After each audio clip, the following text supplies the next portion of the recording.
There's a certain type of person who always slips out of the frame, quietly, effortlessly, almost like they were never there to begin with. You call their name for the photo, and by the time the shutter clicks, they've already faded into the background, a ghost in their own story. People assume they're shy or tired or just not in the mood. But the truth runs deeper. They don't fear the camera, they fear what it will make permanent. Because a photo doesn't lie. It captures the version of them they try so hard not to acknowledge. The curve of a jaw they've memorized as a flaw. The smile that never looks quite right. The body they've never learned to love. To others, it's a picture. To them, it's a verdict. There's a girl I remember, the designated photographer of every family gathering. She was always the one behind the lens, perfectly framing everyone else's happiness. Birthdays, graduations, holidays, she documented them all.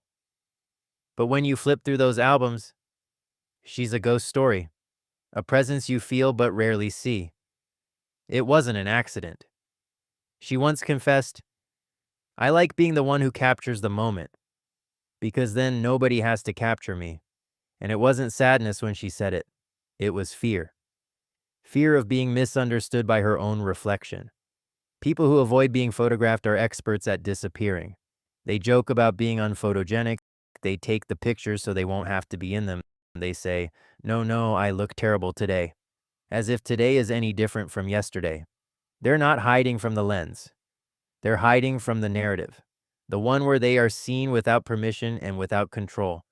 When they look at an image of themselves, they don't see a memory. They see a list of everything they wish they weren't. But time is cruel to those who vanish. Years later, someone flips through an album searching for proof that they existed. Proof of their laugh, their youth, their presence.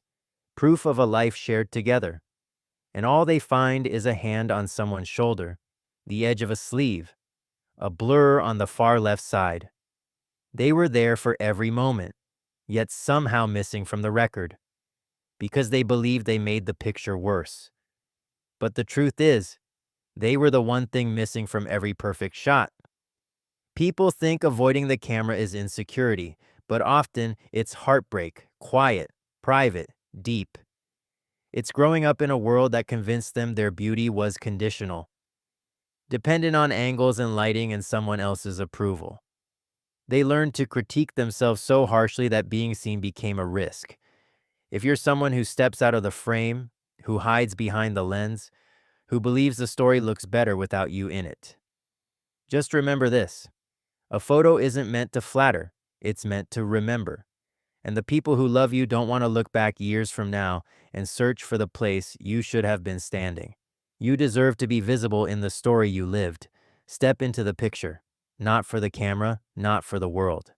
For the person who will look back one day and whisper, "I'm so glad you were there."